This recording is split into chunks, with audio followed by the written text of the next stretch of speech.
Thank you for joining us. Thank you for joining us. We have got a very tight 30-minute event planned for today, so I'm going to get right down to business. You're here because you make enzymes, or because you want to make enzymes. And Ginkgo Bioworks is here because we want to help you do that. Here at the Ginkgo Foundry, we offer enzyme services to our partners. And what that means, the short version, is that you can partner with us for your enzyme R&D. We can help you discover a new enzyme or engineer an existing enzyme for a desired chemical reaction. Maybe you're coming to us from the world of biopharma, looking for an enzyme with applications in diagnostics or API manufacturing. You might come to us from industrial biotech, looking for something to lower the costs of your industrial bioprocess. You may be in food tech, thinking about an enzyme to use in processing or as a functional ingredient. And we've partnered with all those industries, and we have experience developing enzymes for all of those applications. Today is about going under the hood, looking at the capabilities that work for enzymes across applications. And in particular, we're thinking about the role of AI in enzyme engineering. AI, you know it, you love it. It's opening up new opportunities across biotech R&D and for enzymes in particular. And we see it here at Ginkgo too. Things are moving fast. You may have heard that we recently partnered with Google Cloud to expand our AI platform. We're not newcomers to AI. We've been using it for years in our enzyme engineering projects specifically.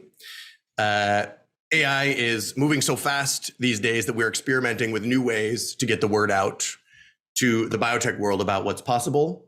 And on that note, I apologize for my weird voice. I'm a little hoarse today. I've been talking about AI all week long. I just can't stop. So I'm getting a little ragged, but I'm going to power through. This virtual dialogue is part of our efforts to sharpen up our communications around our technical capabilities. So in addition, we put out a kind of a video companion piece called Improving a Stubborn Enzyme with AI and Data. And if you haven't watched it yet, that's okay. It wasn't homework, but it's there for you, something that you can check out on your own time to learn more about what Ginkgo can do for our partners. It's a kind of a 1-2 punch. We have a video on demand, and then live dialogue sessions and Q&A with the experts.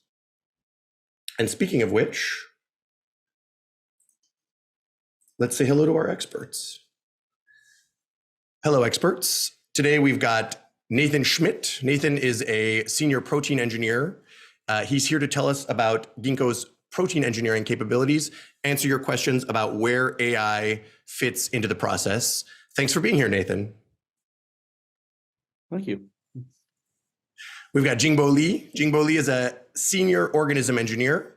We're going to look to him for questions about enzyme engineering from a project management perspective. How do we make strategic decisions? How do we reduce risk? Welcome, Ginkgo. Thank you. And Cindy Chang is a senior director of business development, specializing in enzyme partnerships. She'll help us understand what it all means for our customers. Hello, Cindy. Hi. Now, you out there, if you want to ask your own questions to these folks, we're going to make that happen. And I'm going to call your attention to the Q&A feature somewhere at the bottom of your Zoom window. That feature is live right now. So you can type in any question at all. Could be from the technical side, could be on the business side, and we will try to get you an answer. But the first question belongs to me, and I will ask it to you, Ginkgo. Why do we want to engineer an enzyme? What are the kind of properties that of an enzyme that we can improve? Yeah, thanks for the question. So I think these two questions are kind of correlated. Why do we want to? We have an application, and what are properties we can do to help? I think most of the cases at the moment, we'd like to improve the activity, to act upon a substrate quickly, faster, can sustain longer, stability-wise.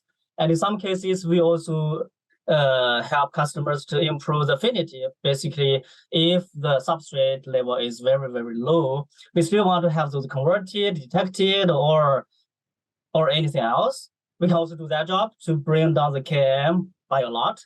As stability is mentioned, if we want to have an enzyme that can work at a certain temperature for quite a long time, or a higher temperature, or low pH, all of those harsh conditions, we have projects, we have concrete experience working on that as well. Another thing we are also working on at the moment is to improve the tolerance of the enzymes to certain solvents, certain inhibitors, certain competitors to make it more specific. And we can eliminate byproduct formation. So we had a project already, and you will see from this afternoon if you join our earnings call. There's an example there to improve the specificity of the enzyme. And also we can expand the substrate scope, or we can engineer the enzyme to be preferred to a certain substrate. Another level, we also work with extraction titers. So if the titer is pretty low at the moment, you want to improve, we do that as well. We also had a lot of projects working on that. We had a quite big platform, let's say organism platform, using different hosts. We can do that as well. Another, not the least, is a discovery enzymes for new chemistries.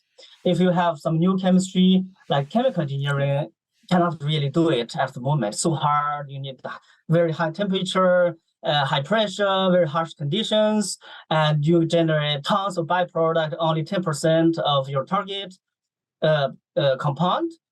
Enzymes can do a much better job compared or in that condition, in that scenario. Great, thanks for that. So Nathan, can you tell me a little bit more about how the magic happens? Can you walk me through a typical enzyme engineering project here at Ginkgo? Yeah, thanks for the question. And I think this is actually related to a question in the chat as well, which is really like, since most of sequence space is non-functional, like how do we deal with like trying to find, like both discover enzymes that have the functions that we want, and in addition to that, improve them if they need improvement at all. And so broadly speaking, we use two different approaches. The first one we refer to as metagenomic sourcing, and basically what we're doing here is we're just looking to nature's natural diversity for sequences. And we have the UMDB, which is the Unified Metagenomic Database, which is Ginkgo's sequence database. Like right now, we have about just over 6 billion unique sequences. These come from both public, such as UniProt, and proprietary sequence databases. To give you some idea about like sort of the diversity of these sequences, it's about 172 million clusters at the UMDB reclustered to UNRF 50. So we have a lot to really choose from. So that's one way that we can do it, is that we look to nature, because all of these have been under some natural selection to perform a particular reaction and to remain functional. The other way that we do it is, of course, using protein engineering.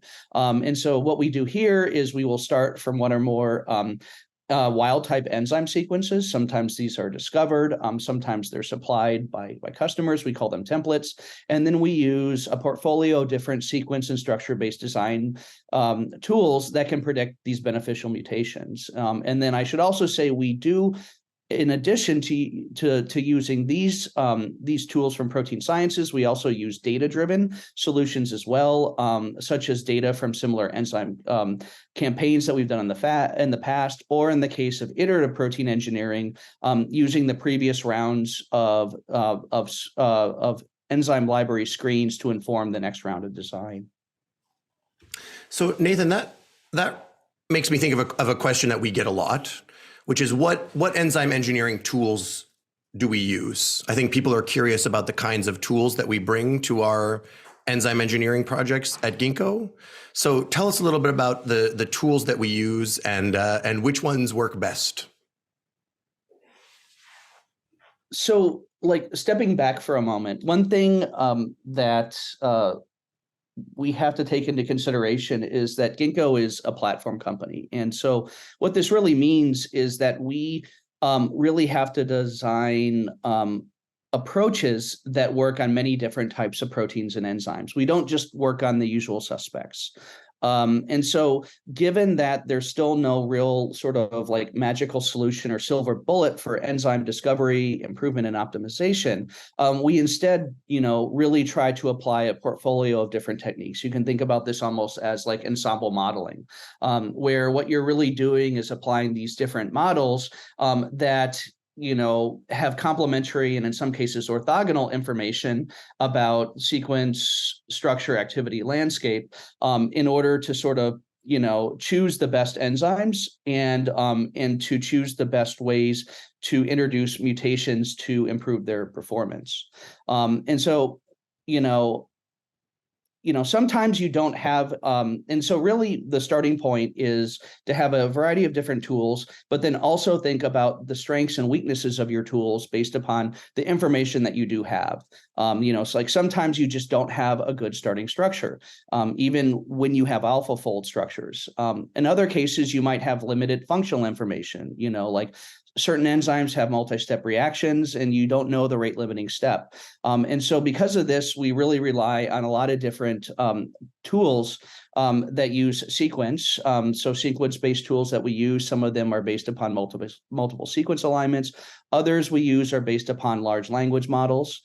We also, consider structure, both structural modeling of the UMDB sequences and using those features to choose the right enzyme out of the billions that we have. And then also design tools to predict, what the sequence of a protein is given a structure. So, the protein design problem. In addition to that, we also consider molecular dynamics. So what are the effects of the dynamics on protein structure and function? And you can apply this to when you're selecting mutations for variant libraries. And then finally, we have data-driven approaches as well. We have supervised machine learning software known as OWL. This allows us to learn from previous libraries as well, and to really build quantitative models that relate sequence and structural features to activity measurements, and then to use those models to predict the activity profiles of unseen sequences. Mm. Yeah, so I really like the analogy to ensemble modeling, that it's a kind of a model of models type of approach. Tell me a little bit more about what it takes to use AI effectively. What are the kind of resources that you need to build a good AI model? It's actually kind of a combination of a few different things. To begin with, you really need to have a lot of data at your disposal. At the end of the day, machine learning is really using data to train models that can then predict or generalize in some type of way. And so we really think about it in terms of like there's protein sequence data, and you can use that with large language models and other types of approaches, because these sequencers collectively tell you how to make a functional protein based upon natural selection, if you assume that these sequences have been selected for an actual function. The other way that you can do it is with functional data, right? It tells you about the chemical transformations an enzyme is capable of performing. And so we have large sequence databases, and then we also have our code base, which is this steady and continuous accumulation of data sets as we conduct more enzyme discovery and improvement campaigns. However, there's also the computational resource aspect of it as well. Some of these large models are very computationally intensive and expensive to train. And so, based upon our deal with Google Cloud, this really gives us a lot of the computational resources that we need in order to train state-of-the-art models. However, you're only as good as sort of understanding the underlying protein sciences of enzymes as well. And so there's also a component of trying to make sure that when you are designing these models, you're taking into account, some of the principles of of enzymology and protein sciences in order to make sure that your models are sort of maximizing the use of the data that you are applying into them. Yeah. So it's about computation and it's about data. So next question is for you, Ginkgo. Tell me a little bit about how we get this data. Tell me about operationally the stages of an enzyme engineering project here at Ginkgo. How do we run enzyme engineering? Yeah, it really takes a village. It really takes a lot of different teams at Ginkgo now to work on let's say, one project or one enzyme optimization or improvement. Basically, it's still the DBTL that synthetic biology area has been working on, but I'd like to just emphasize or highlight a few unique things at Ginkgo that how are we different from others in terms of DBTL. Everyone's doing DBTL. Why we are different? First of all, Nathan just mentioned that we have AI models. We really have a lot of data. So we can generally make our library size smaller, but the hit rate will be probably higher. So meaning that instead of design a 10,000 library size, we can design 1,000 or maybe just a few hundred. We can still get a good number of hits. So I would say design is really a key here for us to have a, let's say, economical way to get a hit. And build, we have many different ways to build a certain library. For example, we have different pipelines in terms of building DNA. Also, we have different host platforms for us to build different libraries in different hosts. And those can be tailored based on different needs. And we are keeping working on inventing faster and cheaper ways to build a library. So I would say probably in a few years, after a few years, our library will be even cheaper and faster. Another thing, test. So Ginkgo has an automated platform to generate high quality data with really high reproducibility because machine or the robots is doing the job, not really humans. So robots generally don't make mistakes. And humans always, let's say if you need to do a liquid transfer of 10,000, for human, you might just make a big mess. But for robots, they generally don't make any mistakes. And last step will be the learn. So when we have the high quality data, then we can feed back to our AI model. Nathan and the team can help us to train the model even better. So the whole thing will be better and better. And the size of the library is smaller and smaller. If that answers. Yeah, I think it answers the question. So something that is always very interesting to me about Ginkgo is that we've done so many of these projects. We have a lot of experience. It gives people around Ginkgo a unique perspective about enzyme engineering. So I got a question here. What makes an enzyme easy or hard? How do we estimate the challenge of an enzyme engineering project given our experience? Yeah, this is a really good one. From my perspective, I think first thing we need to look into the chemistry. If the chemistry itself is very hard or it's generally or relatively simpler. For example, if you want to convert CO2 to a organic acid or something, it's hard. And for enzymes, for sure, it's also hard. And if it's some chemistry that is already widely spread across different organisms, it's generally a little easier. And also some certain chemistries are harder for biology as well. So I would say it's really a case by case, but generally, I would say if we can find similar chemistries in biology, it will be relatively easier. And if we want to deal with a promiscuous enzyme, for example, specificity of enzymes generally also harder because natural evolution already invented this guy to do so many different jobs, and it's generally harder. Another level is a different level from biology, more on like chemistry in terms of how to execute the work, analytical chemistry. So sometimes we don't have the right or ready analytics for us to measure the stuff. Example here is like chiral compound. If we want to confirm that, generally it's not high throughput will be lower, and the timeline will be a little longer, and also it will be a little difficult.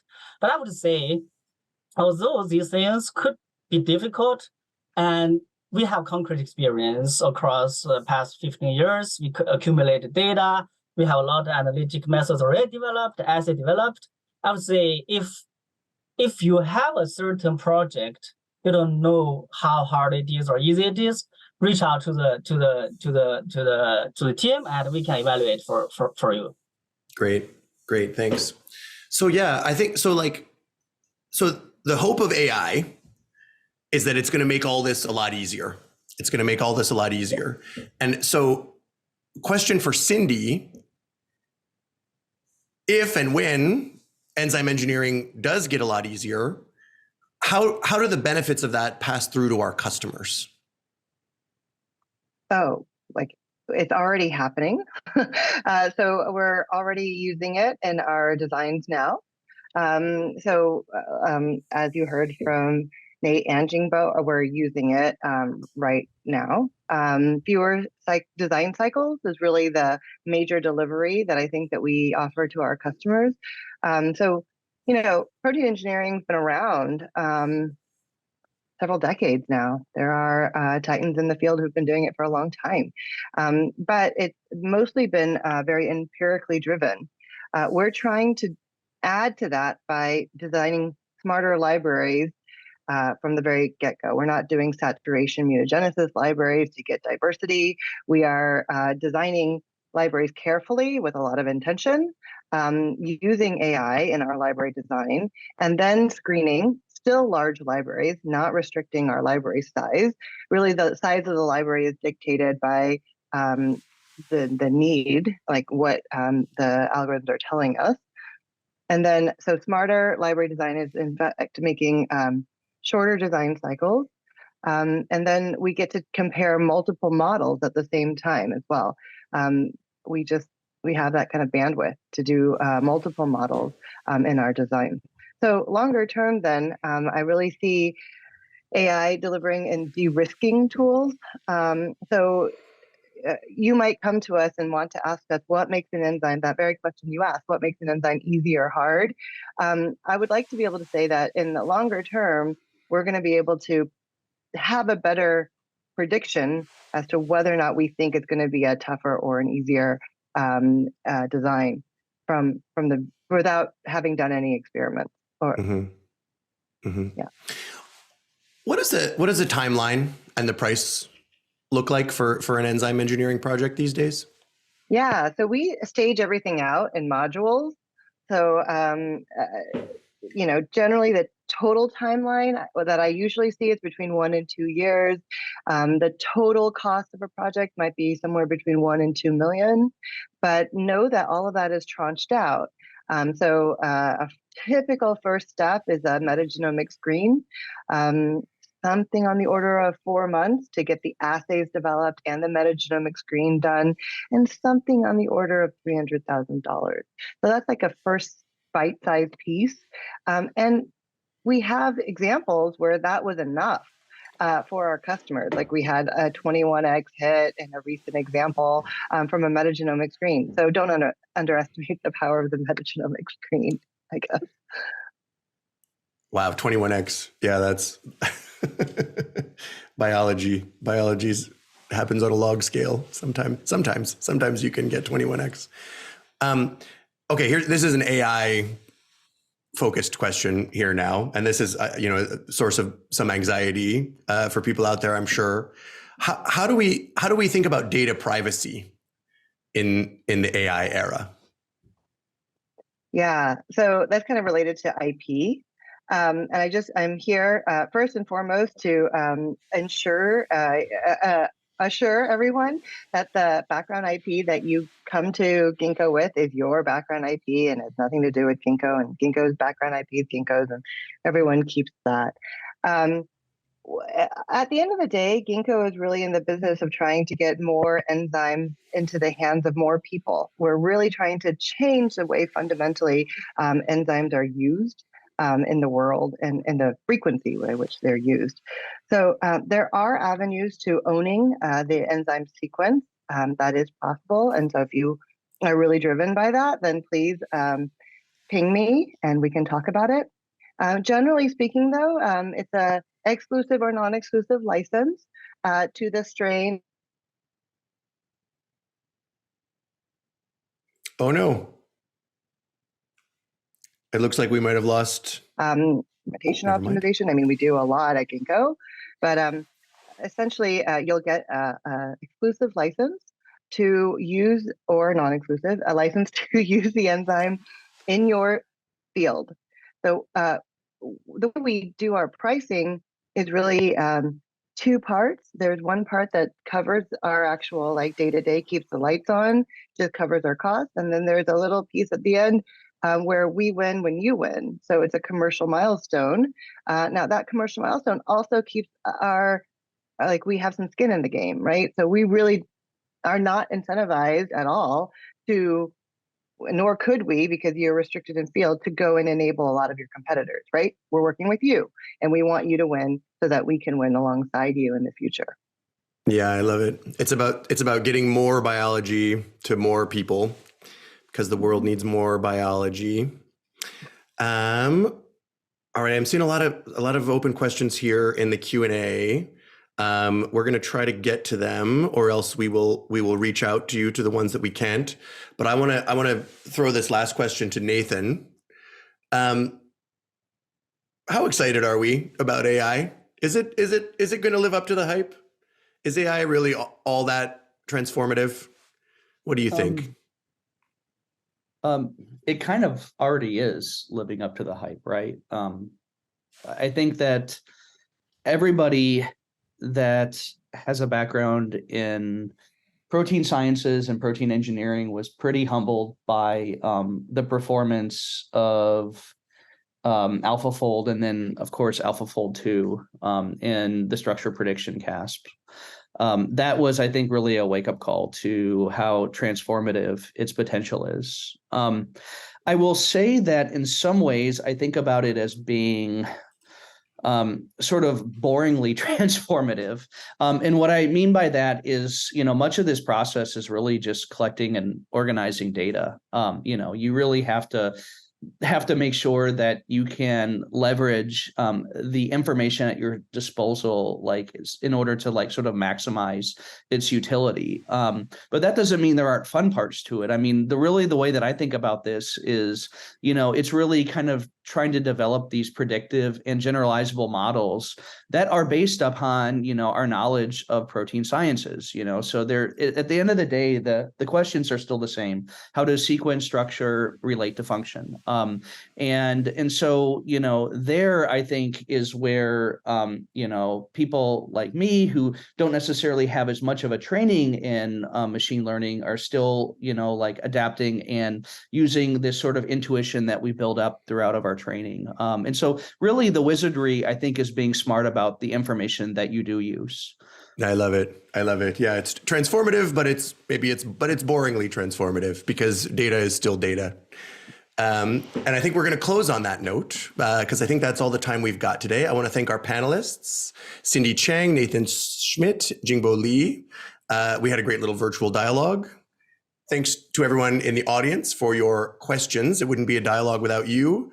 I've got a quick personal favor. After this event closes, Zoom is going to kick you to a quick 6-question survey. I'd appreciate it if you click some boxes there for us because it lets my bosses know how well I'm doing.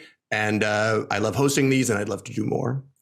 And one of those boxes will be, do you want someone from Ginkgo to reach out to you about starting a new partnership? Maybe you were inspired by something you heard today. If you're joining us, you're already probably ahead of the curve for how AI is creating new opportunities in biotech, and we want to help you realize those. And so until next time, as we say here at Ginkgo, let's grow. Bye-bye, everybody. Yep.